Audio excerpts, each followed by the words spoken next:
अस्सलामुअलैकुम नाजरीन, मैं बिस्मा मुश्ताक। तामिल इरशाद मल्टीमीडिया में आपका खैर मकदम है।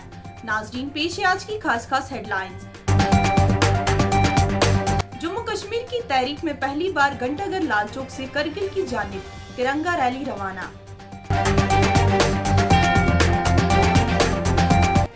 जम्मू कश्मीर अब बदल चुका है, लोग टेररिज्म नहीं टूरिज्म चाहते हैं। तरुण चुग।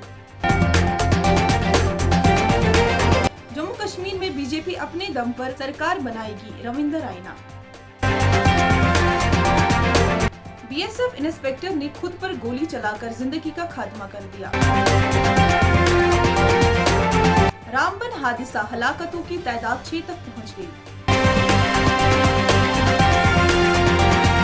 जम्मू कश्मीर में मौसम अबुर आलूद, हल्की बारिशों का इम्कान। अमरनाथ यात्रा 4000 यात्रियों पर मुश्तमिल और एक काफिला गुफा की तरफ रवाना।